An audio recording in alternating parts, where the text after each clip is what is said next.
ನೇಪಾಳಿಗಳಿಗೆ ಮನೆ ಕೆಲಸ ಕೊಡುವ ಮುನ್ನ ನಾಗರಿಕರು ಮುಂಜಾಗ್ರತೆಯಾಗಿ ಎಲ್ಲ ಕ್ರಮಗಳನ್ನು ತೆಗೆದುಕೊಳ್ಳಲು ಹೈದರಾಬಾದ್ ಪೊಲೀಸರು ಎಚ್ಚರಿಕೆಯನ್ನು ನೀಡಿದ್ದಾರೆ. ಕಳೆದ ವಾರ ಹೈದರಾಬಾದ್ ಜೂಬ್ಲಿ ಹಿಲ್ಸ್ನಲ್ಲಿ ಮಾಜಿ ಐಪಿಎಸ್ ಅಧಿಕಾರಿ ವಿನಯ್ ರಂಜನ್ ರಾಯ್ ಪತ್ನಿ ತನುಜಾ ಹತ್ಯೆ ಬೆಚ್ಚು ಬೀಳಿಸಿತು. ಈ ವಿಷಯದ ಬಗ್ಗೆ ಹೈದರಾಬಾದ್ ಪೊಲೀಸರು ಮಾಧ್ಯಮದೊಂದಿಗೆ ಮಾತನಾಡಿದ್ದಾರೆ.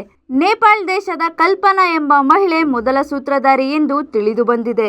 ಅಧಿಕಾರಿ ಮನೆಯಲ್ಲಿ ಮನೆ ಕೆಲಸ ಮಾಡಿಕೊಂಡು ನಂಬಿಕೆಯಿಂದ ಇದ್ದಂತೆ ನಟಿಸಿ ಹತ್ಯೆಗೆ ಸಂಚು ಹಾಕಿದ್ದಾರೆ ಎಂದು ಮಾಹಿತಿ.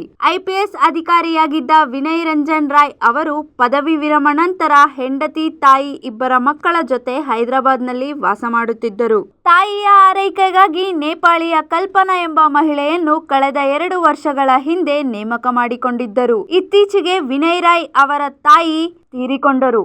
ನಂಬಿಕೆಯಿಂದ ಇದ್ದಂತ ಕಲ್ಪನಾ ಮೇಲೆ ಇವರು ಅಪಾರವಾದ ವಿಶ್ವಾಸದಿಂದ ತನ್ನ ಪತ್ನಿಯನ್ನು ನೋಡಿಕೊಳ್ಳುವಂತೆ ಹೇಳಿದರು.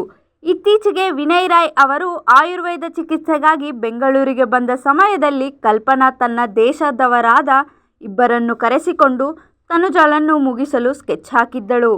ಅದರಂತೆ ತನುಜಾ ಬಾಯಿಗೆ ಬಟ್ಟೆ ಕಟ್ಟಿ ಕೈಕಾಲುಗಳನ್ನು ಕಟ್ಟಿ ಹಾಕಿ ಲಕ್ಷಾಂತರ ಬೆಲೆ ಬಾಳುವ ಚಿನ್ನದಾಭರಣಗಳು ಮತ್ತು ನಗದು ದೋಚಿಕೊಂಡು ತನುಜಾಳನ್ನು ಹತ್ಯೆ ಮಾಡಿ ಪರಾರಿಯಾಗಿದ್ದಾರೆ. ಈ ಘಟನೆಯಿಂದ ಎಚ್ಚೆತ್ತುಕೊಂಡ ಪೊಲೀಸರು ಬೆಂಗಳೂರು ಸೇರಿದಂತೆ ಎಲ್ಲ ರಾಜ್ಯಗಳಲ್ಲಿ ಎಚ್ಚರಿಕೆಯನ್ನು ರವಾನೆ ಮಾಡಿದ್ದಾರೆ.